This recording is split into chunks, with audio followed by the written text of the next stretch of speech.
What is going on? Welcome back to SPD 911. I'm your host, Dr. Jake Taylor Jacobson. We have a special one for you. Derek Jones is back. Enough said. Let's go. This show is all about tracking the toughest challenges in sterile processing. Is that we live in a world where shadowing is considered training. SPD911, we stand together. You're not successful if you work in a 9 to 5. Like, The tears, raw and real, we face the fight, supporting each other, night and daylight. Welcome back to the show, my friends and family, my future bridge builders and my current bridge builders, you leaders that are out there changing the world and not getting the credit for it. SPD 911 is your emergency helpline so that you can get the information you need and get the news that you can use. I'm supported by this show by two amazing people. But before we go there, if you want to join our community of bridge builders, you can go to spd911.com. Join our community of bridge builders where we're building together, having master classes together that's exclusive for that community and is absolutely free. And not only is it free at spd911.com, joining our Operation 44 Bridge Builder community, us really gathering and getting people together so that we can collectively work to bringing SPD to the level that it should be. Not only that, this episode is sponsored by Wealthy. Wealthy is a mind, biblical, Bible believing nutrition supplement company that focuses on your mind. So you can go to wealthylabel.com. I take the products every day. Here are the products that I take. I take Genius. Today I didn't take Boss today, but today I took Hydration. It's empty. My hydration here, and then I added my Genius juice inside as well. I take them every day. If I don't take it, I go crazy. So let's bring the people to the show because the title of the show should actually be Derek Jones has returned. Welcome back to the stage, our Director of Compliance, SGG, and our Director of Operations, Derek Jones. Everybody knows this is the SGG show. I am a Ron Harper. I am a Dennis Rodman. Derek Jones is Scottie Pippen, and he left our Michael Jordan by herself with this crazy fool. So explain yourself. Explain yourself. Where you been? Jordan could have added Popeye Jones to that team, and it still would have won championships. No, sir, it would not have. Jordan. Wow, that's crazy. So first of all, I miss you all. I miss SPD 911. I've been in tune, and I'll start it off like this. We all know that I'm in the world of mental health and recovery. So the first half of the year is always the most important half of the year, where all of your elected officials, they go to the they all report to the Capitol, and that's where all the cuts and the additions to Capitol for programs, for everything that the state requires to function. That's where the work happens. So we all know the climate of our country.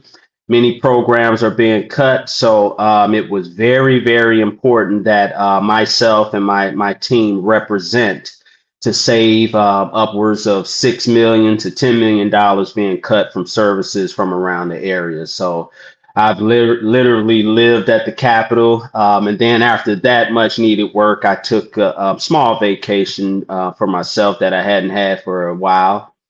And it was much needed to reflect and to not only that, appreciate the opportunities, appreciate working with people like you all, and being healthy. You know what I mean? So I'm grateful for you all. Thank you for not replacing me, because it's so easy to replace me. I know it. You know what I mean? But I'm so grateful for you all. I'm grateful for SIPS. It was great visiting the headquarters and seeing all of the changes and additions.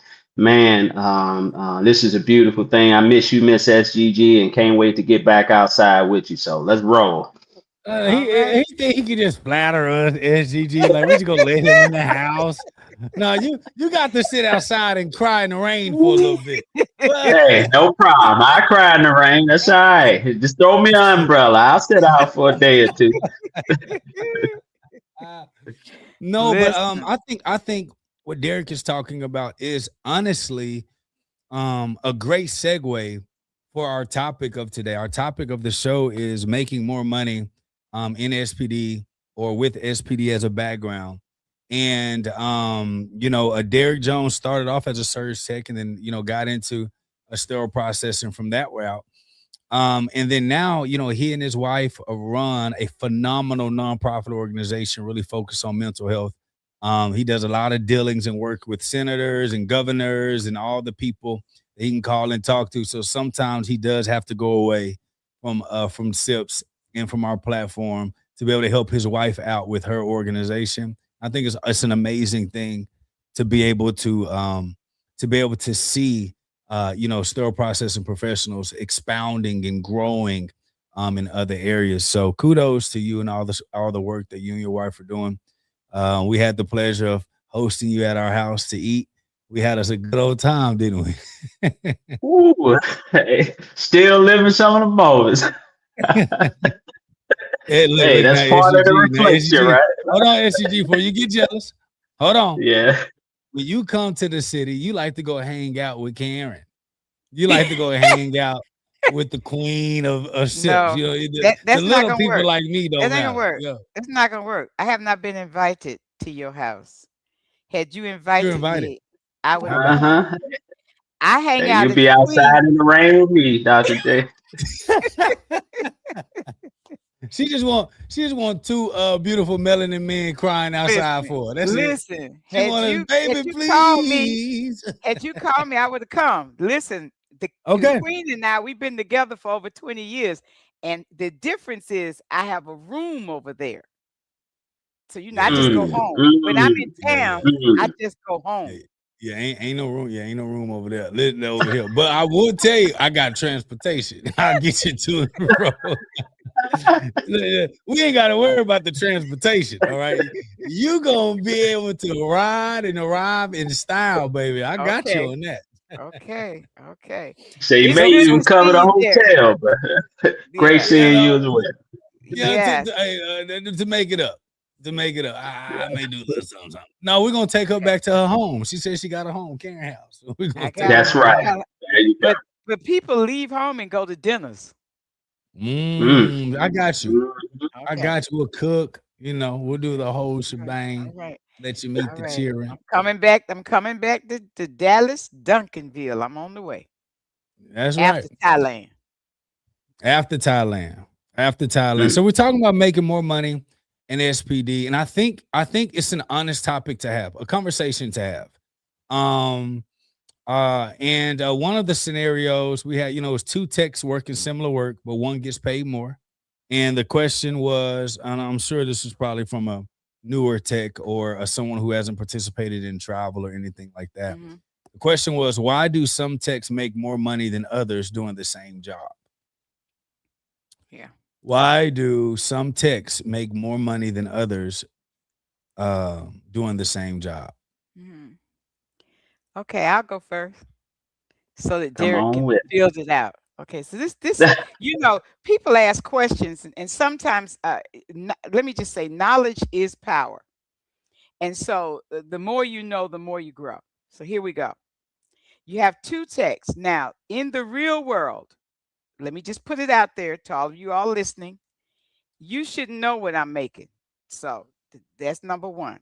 You should know. It is in reality, we know we do not all make the same thing. Even when I started working at the little Crystal Hamburger joint back in 1972, I did not go in making the same amount of money as the person that had been flipping the burgers for 2 or 3 years or 6 months more than me. I was new, I was learning. So there's a learning curve to your pay. What qualifications do you bring to the job to get the pay that you're asking for? So you're Mm, sitting next to me, and somehow you know that you're getting $5 and I'm getting 8. I don't know how you know because I didn't tell you. So we're doing the same job. Well, let's look at something. Maybe I have my certifications. Maybe I have my CRCST, my CIS, my CER. Maybe I have a CHL. Maybe I'm always willing to help the team by teaching when it needs to be taught, by showing, by going to meetings and learning and bringing back information. Maybe I'm paid on my merit and my worth. And maybe what you do is just the same job. We put a tray together. You put the ABD together. I put the ABD together. But I put the ABD together and I make sure I'm meticulous in making sure my instruments are clean, they're working, they're in the tray correctly, the tray is beautiful and neat, it's packaged correctly, and it's processed correctly. Where you're just doing, and the key word here I'm going to use is a job. You're just doing it to get by. So maybe they're not paying you the same amount. But what I want to say is that in reality, in all the hospitals I have ever worked at, I very seldom met team members who made the same amount of money to the penny. There was always a difference. It could have been a merit raise because hospitals used to do merit raises. I've been out for 2 years. They would give you your yearly little raise, whatever it was, and then sometimes they could go in, Dr. Jake and Derek, and because you did extra work, they could give you a little 5% more or 2.5% more on that raise because you were a little more credible, not just credible, but you did more than Sharon. Sharon is a C worker. Johnny is an A+ worker. We're never going to make the same if they're working on merit, if they're working on how they base their raises. You're never going to make the same. So I think that the question should be, I think I'm sitting next to Sharon and we're not making the same amount of money. What can I do to get on that level? I'm done, Derek.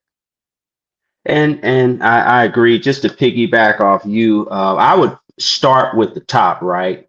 And this would need to be, I guess, regulated and controlled by our leadership, our management team, and our HR system, because we will have to identify what systems are in place to measure someone's salary or someone's pay hourly rate. And it should be tied to the work, the service. So a Tech 1 should never be paid more than a Tech 2 or a technician that is doing far more work as being a preceptor, a lead tech, or maybe even a point person for a service. So that would all start with your leadership and your HR team and your hospital, your department managers to ensure that those initial things are in place to control it. Now, if there are pay differences or variances from outside agencies, maybe being in the hospital system, then of course, we all know because of some of the or many of the coverage variances from insurance and all of those things, it should be known that a traveling technician will make more essentially. But however, and I'll give you that example why that's important, because I was once in a situation to where I was a high performer in a lesser role with a lesser pay, and I was doing more duties than one of the technicians that were making more money than me, essentially. I think this was the lead tech and I was a Tech 1. They were being paid well over the amount I was being paid. And the leadership knew and identified that I was a high performer. Once I discovered, I made that complaint and I asked for a pay increase. And that leader advocated on my behalf and changed my title and moved my position and paid me for the additional work and services that I took on. So the most important piece that I can think of is, number one, ensuring that our hospitals or our facilities have the necessary documentation to track high performers and have a system to move someone up based on pay, based on the work level and quality of work they do. And two, have someone to represent and advocate in the event there is a discrepancy in pay for someone performing more roles and responsibilities than the next person so that it can be fixed. What we don't want to do is lose someone who feel that they're not being fairly paid compared to someone else. That's true. But also, you're not going to hold me hostage with money. So every time you feel like you're going to leave, you come and say, I need some more money. I got to go find you another $2 for you to stay. You got to be really worth it for me to fight that battle for you. Because in most hospitals, there is a pay raise, a pay range. They have the low range, the mid range, and the high range.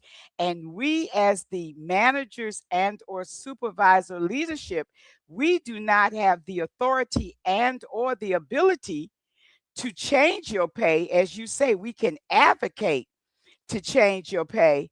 As you said you did, you have to be worth the fight. So I'm going to go and then, put my neck on the table, you got to be worth the fight, right? yes. Now I ain't coming back to argue with you, but now then This what she there been has waiting to on. She be been waiting on you. right. There has Let me to pause here. be. Let me Okay. pause here. Let me pause here. Let me say this. This is Okay. why it's important. Yep. Because outside of our wonderfully made systems and technology, we still have the opposite or the freedom of perspective. And two, we have everyone looking at this, the clips, the takes from all different levels of peri-op support. So you may have a tech one versus a tech, versus a supervisor, director, or manager, all of these areas. And so us just having conversations and challenging thoughts and theories doesn't take away, from the value that we want to bring. So yes, if you can push it, let's push it. Donnie said, "Don't hold me hostage." So what's your pushback, DJ? No. Give it. Well, so I'm looking as most facilities are suffering with retention, right? We got this whirlwind of technicians moving all over the country, hopping from job to job. At some point, the hospital is going to have to be responsible for creating a system that works to help technicians better understand that their work and the quality of work and their performance will be measured fairly, consistently, and that the hospitals are staying within range of the growing economy, inflation, all of that's being considered and passed down to the SVD profession. And it has not been regularly. So we have to advocate, and at some point we're going to lose good technicians if we do not make money a priority in the technician's work and performance. And we got to be comfortable as leaders with having those conversations, and me being a leader, advocate up to my upline and C-suite. Hey, this base isn't as comparable to another hospital in the area. We got to be comfortable. I know it may seem regularly. I know it may seem, okay, every year this person is asking for a raise. But do we value him, right? Is this a person we see that has potential to be a leader in our organization? And if we're not offering things as far as a career advancement, then financially, I think we got to be comfortable with making considerations and work on that technician's behalf to get him paid fairly, according to industry standards. I understand that. Yes. Let me poke something real quick, Okay. SGG. Well, the group is back, so we can get back at it. Okay. I'm just gonna throw a little fire and see how y'all dance in it. So say for an example, for apples to apples scenario, they have all of their certification, they got the same certifications. And we talk about, in theory, I do more work or I'm more productive. To me, when I'm listening to it, a lot of that is by perspective, And it is based on how I view more work. So now my question I'm throwing in there, we do all of this, but how do we determine what more work is? If we get the certifications, we do all these things, and I'm like, hey, this person still gets paid more than me. How do we justify what more work is, and what does that even look like?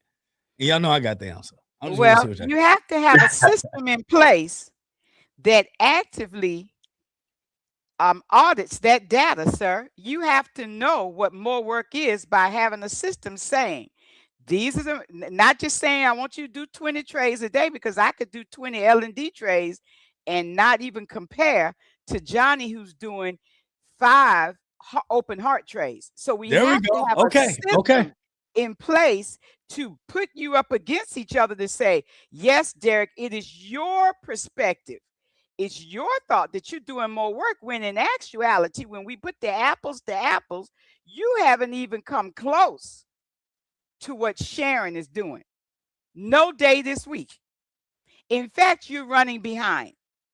So I think that, yes, everybody thinks the best of themselves. And we all think, well, I was over here putting the tray in the autoclave, but you only put 1 tray an hour. You was over there socializing for 22 minutes.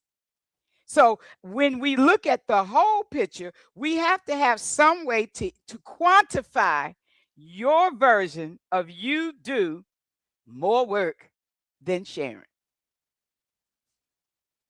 I agree. I agree with that. So I'm also looking at it from a high performer. You're talking about, because yes, you do have both situations, and both types of people that just may be doing the base level of work. So you have to be able to use data and quantify what they're doing to receive their argument and really evaluate their service according to their pay. Mm-hmm. However, some organizations will get comfortable with allowing someone to outperform their role at the benefit of paying a lower rate for their services. And we look up, and this person is giving you their 2 week notice. Mm-hmm. And now we're trying to convince this person to stay. And it just does so much to not only the department, but the work environment, the work culture. So I guess I'm looking at it in a different lens, as with retention being a challenge. How do we get ahead of the gun by recognizing folks? And the way I see it also is, when I go in, I don't just do my 30 trays. I'm going to do 30 trays. I'm going to organize the instrument room, the work room, I'm going to be a part of leading group discussions. That individual will often perform and step outside of their normal roles, but won't get the recognition, while someone else is receiving a higher pay and credit. And then when they bring it, which is most common, they'll bring it to their leadership's attention. They will be met with, hey, the organization, we don't have money. This is what the rate pays, or they'll drag their feet. So at some point, I think it should be a requirement, or it should be part of a leader's scope of work to identify pay, understand the performance and the role and expectations of all technicians, and their work should be measured with a beautiful system by like Sterile By Design, to apply data to the workload and with their credentials and competency. And it should be able to be used to justify a pay increase by hospital leadership. All right. Absolutely. However, if you are the manager that you're supposed to be, you know Mm-hmm. your people, you know who's Yeah. doing what, and you're able to quantify that yourself. You don't have to wait for them to come to you. You already know. You've already got the data together and you're ready. People are going to come. This is the nature of the beast in the United States. Every time I got the opportunity, I went to the boss. I always want some more raise. I mean, I just think I'm that good. I just, not only do I just Mm-hmm. show up, I show up and I shine. And I'm able to justify that. But as a manager, I always made sure that I knew who my top performers were, that I could prove it, that I could work Mm-hmm. towards justifying it with the C suite. But I also made sure that my team members understood that sometimes, because I go to human resources, and this is what they tell us generally, we've done a market survey. And in the market survey, everybody, all the hospitals around here are paying $2. I would go as far as to contact folk at the other hospitals and say, what are you working? It wasn't hard to do, Dr. Jake and Derek, Mm-hmm. because I usually had somebody working with me that worked at all the hospitals. They would bring me their little pay stubs and show I'm making $5 at JoJo's hospital, only $3 here. So when I went to the C-suite, I didn't go with talk. I went with copies of pay stubs saying, no, we couldn't have done the market survey. Now, this is just for Maryland. I said, you couldn't have done the market survey here in the DMV because they're making more money 5 miles up the street. You must have done the market survey, and I'm not being funny, but the cost of living was a little bit lower in West Virginia. I'm going to need y'all to come out of West Virginia and start doing the market survey in the DMV, the Maryland, Virginia, DC area, because that's who we're competing with. And now you've got to compete or we're going to lose good people. And I understand sometimes you lose good people, but if you lose good people, basically because you couldn't pay them, then that's a loss the company has to take. What I was going against you with was, I'm not going to let you come to me and sit in my face and say, I'm going to leave because I need another dollar. I'm going to tell you, you may have to go take that dollar, but I'm going to guarantee you this. You probably won't be treated as fair as you are here. You have to look at all the benefits you're getting here. You have to look at what we have to offer you as leadership. Is there growth here? You must look at the whole picture because you may go for that dollar and find out it costs you $2. So let's just be clear. If you got to go, you got to go. And I understand that. I ain't mad at you. Because when you got to go, you got to go. But when I say hostage, I will not have people. And I thought that's what I heard. And I may have been misdirected. You saying they coming back. No, don't come back. Because I already told you what I can do. And I've already proven to you where you sit on this ladder of upscale. And until you prove more, you will be sitting right here. So, and stop looking over there at Derek and let's tend to you. Because if you spend more time tending to you and what you're doing, maybe we could get you some more money. That's just my perspective. Everybody don't write no letters. It's a beautiful perspective. So here's the deal. I'm going to be angel's advocate. I don't want to be the devil's nothing. I'm going to be angel's advocate, and I'm going to say SGG. But you started off the show by saying that no one should be talking about their own pay anyway. But in your point, you just said that if you wanted to do market review, you would ask somebody for their pay stub. So for somebody listening, trying to find a catch up, I need you to clean that up and explain what you mean by that. Okay, so I happen to have been in Maryland, and we were trying to get a market increase. The standard at the company I worked with, this is their standard, and you all understand that I follow compliance and rules. One of their rules was we do not discuss our pay with each other. They didn't say at home, at work. They said that's supposed to be, it's like your password. You're supposed to keep that to yourself. We know that people do discuss what they get paid. But when it came time, Dr. Jake, I had a coup where the whole team on 311 met me in my office to tell me about how much money was being made around the corner down the street. What I told them was I had already gone to human resources that had already informed me, and listen to what I'm saying, that they had done a market research.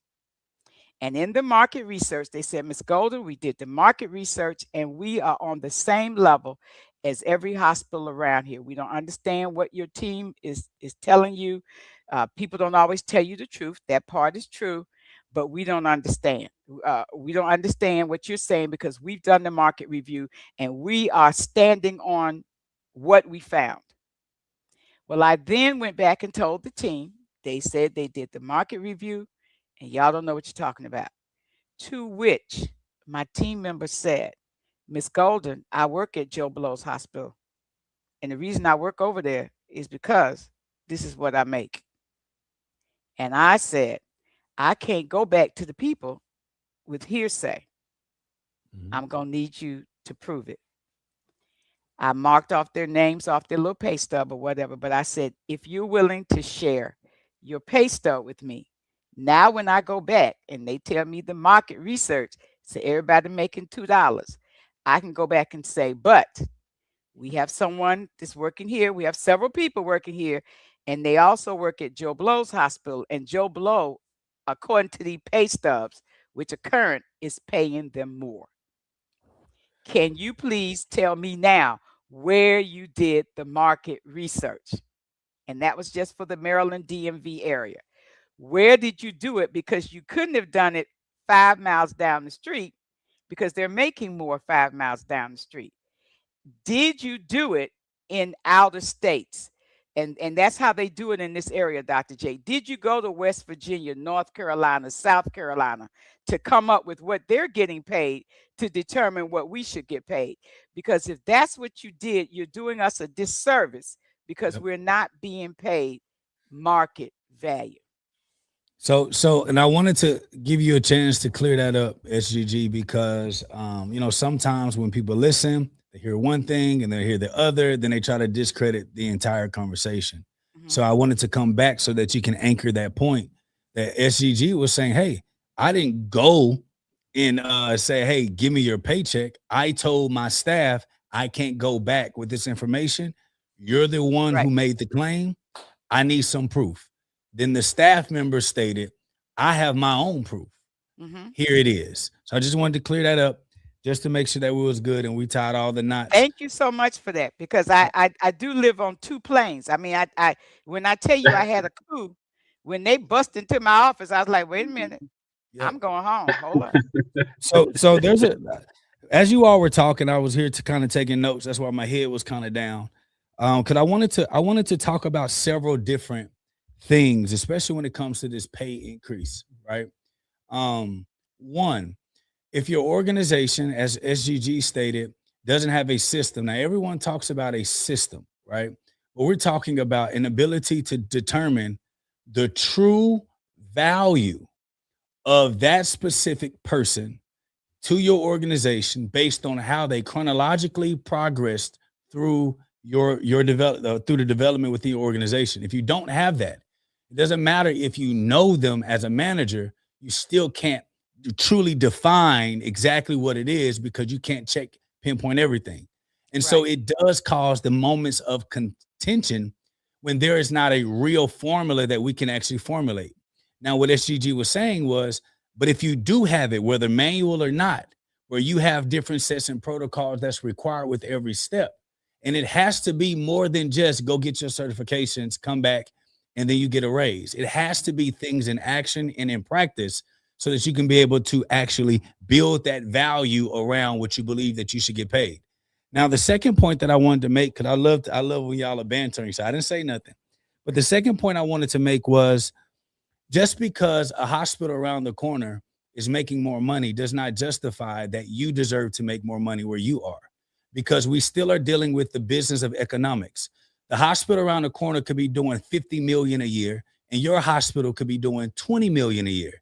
Same cases, same type of customers. It feels like the same workload. However, the hospital can't pull out another $1 million if the company or the hospital didn't grow in case volume or in revenue, which takes me back to this point. Every SPD manager, every SPD leader, you should be looking at your SPD like a business, okay? If you are operating in the negative every year, there is no money to give. There's no way that you can go to your executives and say, hey, I need more raise for my people or they're going to leave.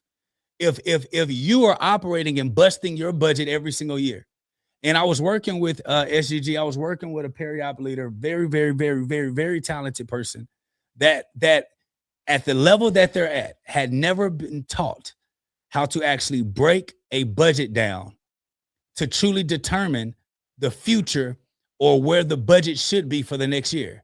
Usually what managers do, they say, okay, the CFO says we're going to, increase 2.5 because of inflation or 3.2 because of inflation. And most managers look at that budget because you're already overwhelmed and you say, oh, the CFO must know. Right. So this 3.5, it increases my budget. I may add 2% here, 1% there, but that's where it should be. And this is where people have to truly understand the difference as you start to grow. If you truly want to advocate for your team and even for yourself, you have to truly try to understand how to advocate in the language that your CFO speak, which is numbers, right? A lot of people haven't gotten trained on that. Matter of fact, in SPD 911, if you join the Operation 44 Bridge Builder community, we have a class called Asset Management.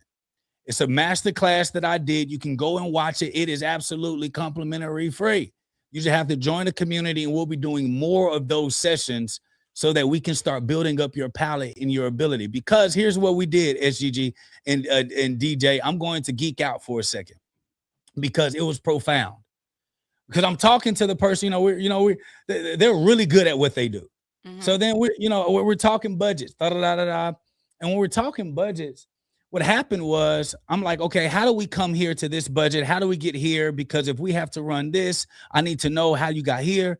And then when we began to start to digest, okay, what I began to realize was we have a leader who's responsible for a budget in which the organization never did any training, development, or structure with that budget. Now they're having to decide what the budget is every year based on what they believe the CFO did. And I want everyone to hear me now. The CFO is responsible, that financial office is responsible for every department's budget throughout the entire hospital system. It is not their job to get to know your department. It is your job to know your department. And I'm talking to the leaders right now. It is your job to know your department and to be able to translate and communicate it in the language of who you want to receive it, which is CFOs. And I see a lot of people online talking about leadership, system integration, operational workflow, workforce management. And the thing that nobody is communicating about is we're losing the game because we don't understand the language of finance. You can win whatever you want with finance, but you can never win it if you have a history of busting your budget. So if you have a $7 million budget or $100 million budget or an $8 million budget, and you're always $500,000 over budget, $1 million over budget, a $250,000 over budget, there is no way that you're going to be able to communicate and get what you need for your staff. So I'm talking to the leaders right now because you got all your technicians that are trying to figure it out, but you're running that helm, running your budget, and you don't even know how to advocate for them. So I'm gonna give you a lesson on what we did. So it was a rough couple of years, right? So I said, let's look at the budget, and I do this with everybody. I teach everybody this, no matter what industry. Let's look at the budget, and let's look at the last 10 years of this budget, and let's see the spike. Revenue, expenses, revenue, expenses, revenue, expenses, revenue, expenses. And what happens is we found a cadence that every couple of years, the hospital dealt with a drop. But the hospital never went under whatever this number was. So if the hospital grew in revenue from this year, it'll make money for about 5 years, up, up, up. And then it'll drop again, boom. But it never dropped below the original baseline. And so when we looked at the revenue, what we noticed was the CFO put that the hospital will only grow 2.5%, but the expenses will grow 3.5%. So the hospital's already saying that they're going to be in a negative 1%. They don't believe that they'll grow more than 2.5% a year, but they believe that inflation and the cost of goods will grow 3.5% a year. That means that there's a 1% difference and the hospital being in the negative to start. To start. This is out without any proposals, any RFPs, any new technologies, any oopsie mistakes. They're saying, hey, we believe that we're going to be even negative next year, negative 1%. So now imagine not knowing that language, now going to your CFO and saying, hey, I need more money. Mm-hmm. Unless you know how to figure out how to call the commonalities. What we figured out, SGG, was that the CFOs made a large mistake. Mm-hmm. And that the CFOs, respectfully to every CFO listening, but we're going to train our SPD folk up, understood that the SPD leaders didn't really understand how to read budgets. Mm-hmm.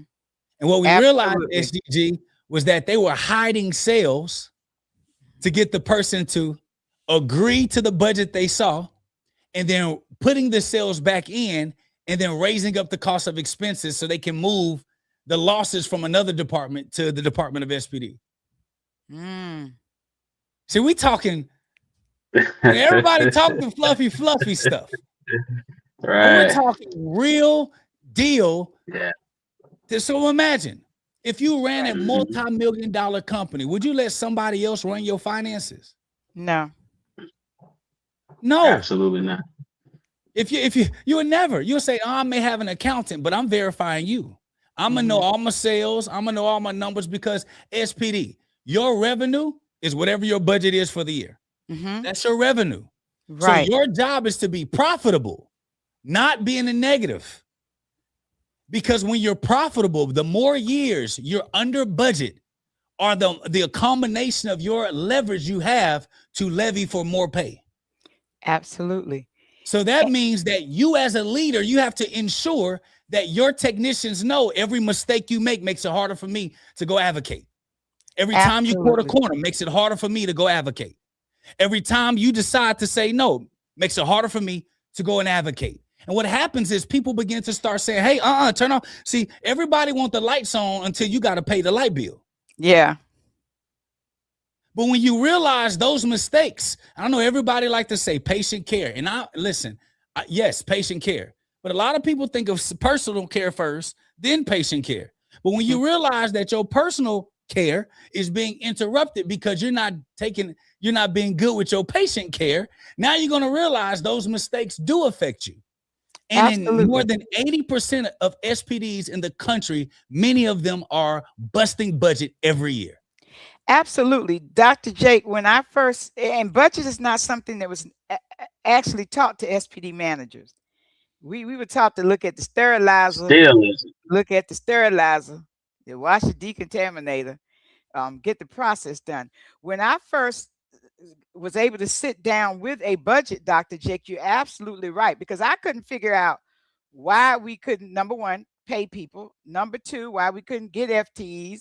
Number three, where was the money in SPD? And I was amazed at how many lines are in the budget. You know, we had the line for the wrap, we got the line for the sterilizer. We put a sterilizer in the budget for the next year. You have to know exactly how much it's going to cost. You have to know where you're looking at your budget 5 years down the road.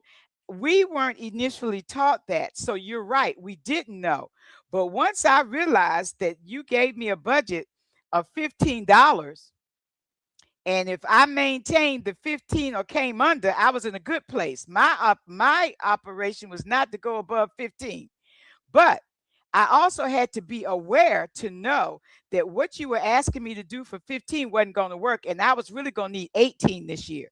So I'd have to come and advocate, you need to give me 18 to buy this piece of equipment, because I'm knowing I'm going to come in at 16.5, which means I'm going to be under budget when I come in and buy this piece of equipment.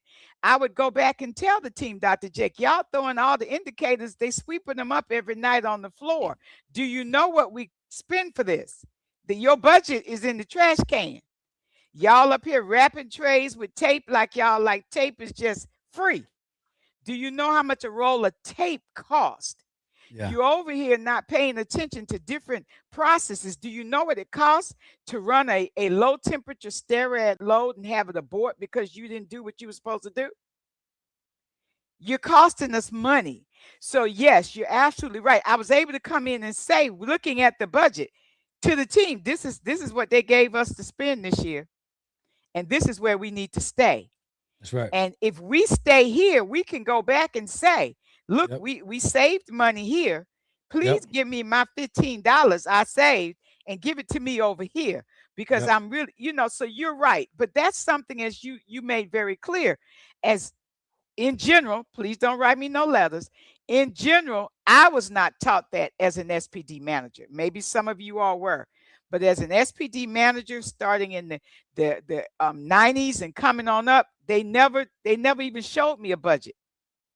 I never saw the budget. In fact, for years, my budget was taken care of by the OR manager. She was the one signing off on the SPD budget, which until I learned, I was like, why are you signing off on my budget? Yep. You signing off for SPD, you don't even know. For years, we didn't even have in the budget any educational materials. But and just saying, the OR had lots of money. We had none. I said, we need to read a book. We Yep. need some book money too. So you're right. It's all in knowledge and learning, and having someone like you to put into a program that shows us how to do a budget, how to read a budget, and to know we should know those numbers. And we have that. Iggy, we'll do the next master class will be asset managers. We'll do another asset managers part 2. But I want to keep building on that, because here's the deal. And I say this with as much respect as possible, because this is how CFOs and a lot of biz dev people, business development people, kind of consider. Yeah, you're a great clinician. You know nothing about managing no money, because you're busting. Again, you do the budget bust, right?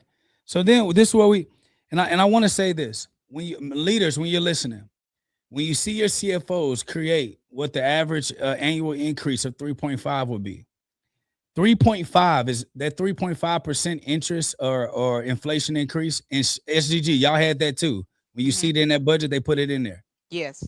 That is not an increase in budget. That's management of your current stability of what you already have, because those costs are going to go up. So for an example, when it costs me more as a vendor, I raise my prices and I put it on the consumer. This is what the hospital is accounting for, which means for the same one item is going to cost me 3.5% more. That's what the budget is accounting for. It's not accounting for a caseload increase. See, if you don't know how to forecast caseload increase, you don't know how to really get your real budget. Go get your blessing. Go get your blessing. All right, so these are the conversations that we should spend more time having. We have amazing clinicians, SGG. We have people that go and lobby at the government doing great things, people that have cut down the Bushwick and created pathways of professional development. But the thing that we have to spend more time on is, how am I managing my business, and how do my business partners in the hospital, how do they see me running my business? How do they see me as a business? So you go from clinician to a business executive. When you get into the management roles and them budget conversations, those are some hard meetings to be in. They are. You got to defend your budget and tell them why. So when you say, hey, 3.5 just sustains what we have, but based on the last tick of the last 4 years, we grew in caseload 10% year every year. Over the last 5 years, we bust our budget because the CFO only accounted for inflation, but not in caseload increasing. So we should be here. Now when that budget increases, now we're operating in that space that we need to operate in. I want to implore every single leader that is listening right now, whether you listen to it as a take or you listen to it as a replay, if you listen to it right now, you need to take this and send this to your friend. We need to start talking about business finance, because you can go get your MBA and still be in a program that doesn't teach you how to really look at a budget.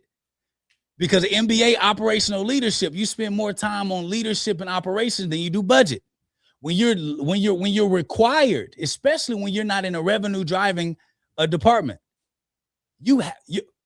SPD is the banker.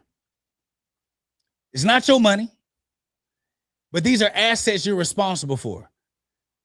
And your job is to manage well the assets that you have within your domain. You are the banker to the hospital. You're a banker. You're in asset management. So would you ever trust a banker with your assets that didn't know how to read assets? No.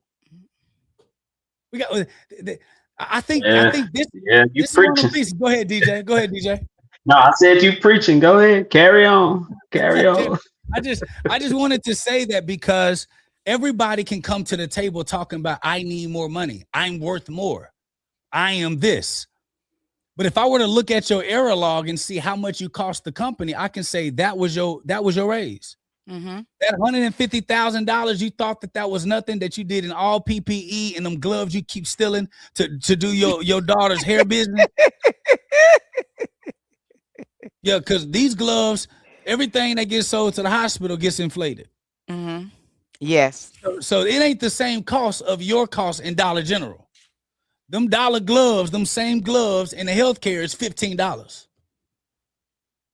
So all that stuff that you're spending, that is where your budget is. So you're deciding to cut corners for today's fulfillment, but you're stealing from your tomorrow's promotion, your tomorrow's budget increase, your tomorrow's extra money or extra points that you can earn. So this is what we have to start looking at. Every technician, every leader in SPD, if you want an increase in your pay, I have a very simple solution for you. Make your department profitable and give your management and your leadership team leverage to say, because we're profitable, my team needs more. Until then, we're arguing the same story that's been told 30 years. There's no change. The only difference is, if I get us $1 million in profit, now what conversation are we having? Mm-hmm. I can get your team 150 of that.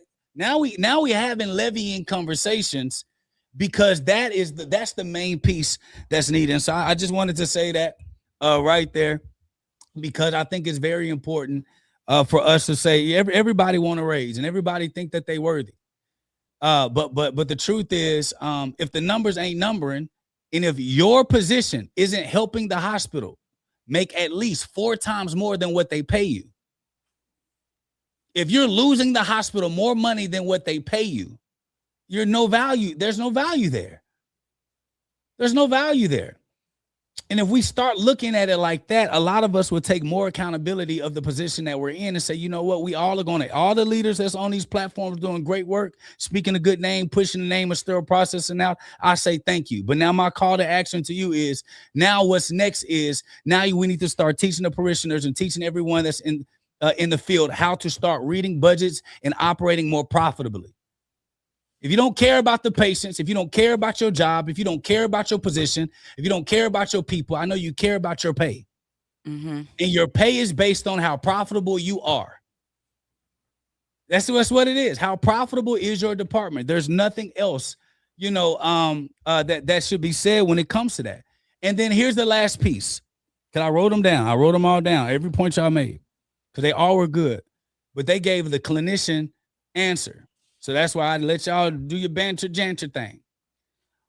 On the other side, I want us to understand something. That sometimes as a hospital, you're just in a small market. Stop wishing big fish gonna stay in your small market. Just like sports, just like entertainment. I can be a great singer in St. Louis. Everybody can know my name. But I got to get to LA, or I got to get Atlanta, to where the money, the opportunities are. So if you are a small hospital, listen to me, executives, and listen to me clear. Your claim to fame needs to be in developing those talented people to go out there into the big market and do great things. You can't keep them. So your job is to say, hey, listen, because if you got that manager that's a single mom or a married mom of 2 or 3, you know, been married 20 years with their children, that manager is not leaving that hospital. No time soon. Babies all under 10. They're not traveling. So how do I encourage those that are under this leader that I know is not going to, you treat it like residency. In your mind as a leader, you say, I got 2.5 years with you. My goal is to get you to supervisor in 2.5 years. And I'm getting you out. Hey, you got to get going. Just like college coaches say, when you got a talented player that needs to go to the next level, they don't say, come back and let's win a national championship. They say, don't you bring your butt back to my campus. You got to go. Ain't no room for you here. You need to go there. You need to go to the big leagues. And sometimes us as leaders, we like to handicap people's growth because we like the benefit of keeping them where they are. Because there's no work there. Once you get going, I got 4 people that's at a level, a manager's supervisor level, that's at a tech 2, tech 3 with me. Oh, I'm walking around. I don't have to do the job or the work anymore. No, you as a leader, if you're in a small market and you're committed to being there, you don't want to travel, you're going to hold that position. The best thing that you should do, that you should be doing, you should say, hey, everybody that comes in here, my job is to make them better than me so they can get up out of here. Because if you're going to have a revolving door anyway, why not have a proactive revolving door? You're going to leave me in 2.5 years anyway. So let's not make this a tiff. Right. Well, you know, and until the person realizes their worth, because what you're saying is absolutely right. I worked at a, and I'm going to say that I was slower because I never was taught to know your worth, but I taught it to my employees. Know what you're worth, know what you can do, and be willing to step out and walk. And as I say, don't hold nobody hostage, say goodbye. And I can say that from doing it. When I decided to leave Virginia and move to Maryland for 7 years, I decided, because I woke up one day and realized what I was worth. They weren't willing to meet what I was worth. And I went seeking somebody who would meet my need. And sometimes SGG, they want to meet your needs. They just can't. So we don't have to make it a big, now they did you wrong. That situation was different. But on another note, not SGG. But sometimes I just want everyone to hear this, because SGG is talking to a place of the place didn't want to meet her worth. So she had to leave. Not that they couldn't, but some of you are in situations where the organization just can't meet it. So don't leave, mad and angry and busting down everything that was great. Just understand that, hey, I may be in an organization that honestly can't meet me, and it's okay. So I'm going to transition out. I'm going to make sure the next person can be great, and then you go on about your glory. So sometimes that's important. I just wanted to add that there, SGG, just in case somebody took. Absolutely. Your experience was different. Yeah. Absolutely. And you've heard me say on the show, I trained people to be able to take the job. That's right. I encourage people to grow. I taught, I would say, give me 2 years. Give me 3 if you came in off the street, technically. Give me 3 years. Let's learn this. Let me teach you. Let me share with you. And you'll be ready. And to be able, and I'm sure Derek's been able to do it too, to have people come up to you later and say, I am the team leader I am today because you allowed me to grow. And then you allowed me to fly. You didn't hold me back. Now, I give them everything I can, Dr. Jake. I give them all the reasons I can. And then I say, if at the end of you looking at your situation, what you need to do is pack your suitcase and tell us goodbye. Let me know what day so I can have the party. Godspeed. I ain't mad at you. Because if the table was reversed, I too would be packing my suitcase and saying goodbye. And I'm just asking people, don't be mad.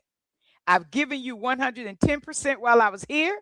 And as you say, Dr. Jake, I never knew it the way you said it. You can't afford to keep me, and I can't afford to stay. That's right. That's right. And guess what? And it's okay. It's okay. It's okay. Y'all, I ain't y'all, mad.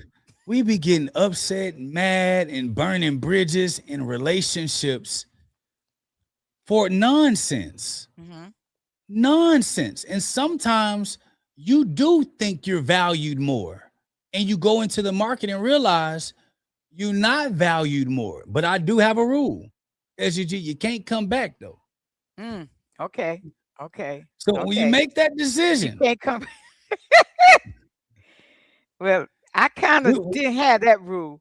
I actually had I actually had a young lady that wanted to It travel. depends. It depends. But go Yeah. ahead. you can't I come had a back. young lady that wanted to travel, Dr. Jake. And what I said That's to her was, different, SGG. what I That's said is, you're different. not ready. You're not ready. You're not ready. And you know these young folks, she was like, listen, I'm ready. I'm like, you're not ready.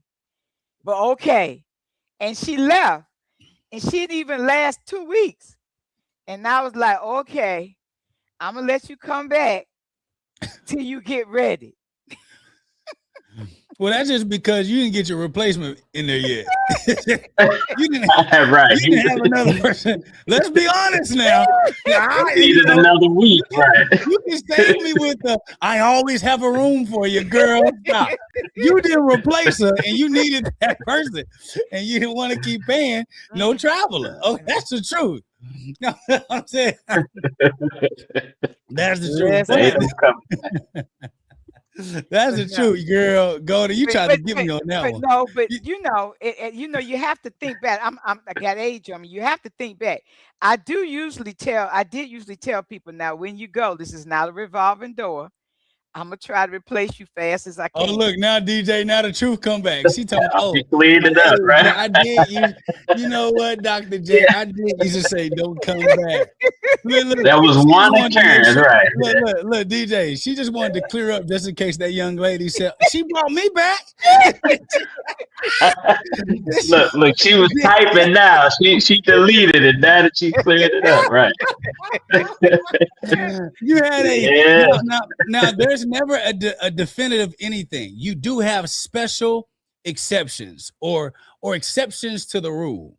However, the standard needs to be once you make it's kind of like going to college. Once you decide to declare to go pro, you can't come back to college. That was your declaration to leave. Because what message does it tell my team that I'm developing and grooming and building? That somebody can come back and get their same spot. Because it's not like they're gonna come back for a lesser role. Right. So this is why within our Sterile By Design built operational system, we're always building who's next. So when you move, it's kind of like sports, DJ. You know, you have the highest level, then you have your minor level, then you have your amateur level, and these are all pipelines that you're working to build. So this is why I tell managers, even managers that are running your department, it is not the HR's job to fill your pipeline. It is your job as a manager. You got to build relationship with communities, junior colleges. You got to build relationships with high schools. You got to build relationships with second chance places that your hospital will hire. You have to build relationships with, with these career centers to let them know, like, hey, I'm always looking. And then you tell your HR when you need a position available, it gets approved. But you need to always have your clause into a pipeline so when people leave, you're not feeling any way. You can move people up and bring people in at the entry level tier. It should be boom. Every time somebody leaves, you should be moving people up and I'm rotating them, but it takes work. That's why I tell people leadership is not the position that you sit on your behind. Leadership is how you show people how to run and they're looking at you from behind. So that means I'm in the front and I'm showing you how to do it. I'm showing you how active. I may not be processing trays, but I'm processing people, thoughts, behaviors, pipelines, relationships, committees. That's how you make sure that you create an environment that you love to be in. All right. So we're over to showtime. DJ, you coming back, man. I guess, we can win a championship again, man.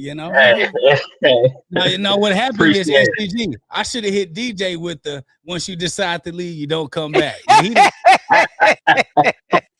But he was a restricted free see, agent. I ain't leave though. Hey, FMLA ain't a leave right now.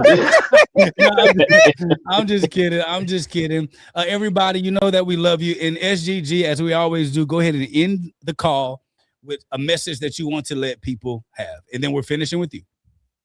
Okay. Listen, team. I just want to leave with you today. Spend time making yourself better. Make yourself who you truly want to be. Do what's necessary and needed. Set yourself up for success.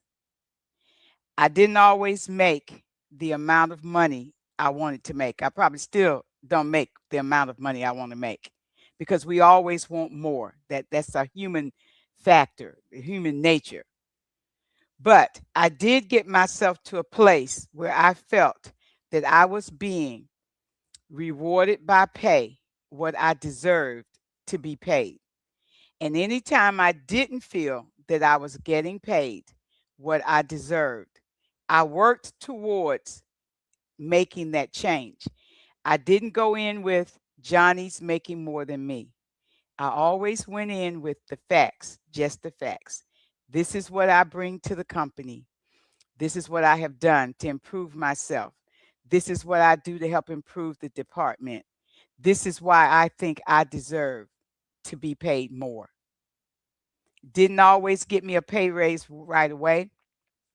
Didn't always get me the pay raise I wanted. But I never stopped advocating for myself. So what I want to tell you is this. If you are Sharon, the technician, spend time making yourself better and advocating for Sharon, the technician. That advocacy is just about you. Have a great week, you all. This show is all about tracking the toughest challenges in sterile processing. Is that we live in a world where shadowing is considered training. SPD911, we stand together. You're not successful if you work in a 9 to 5. Like.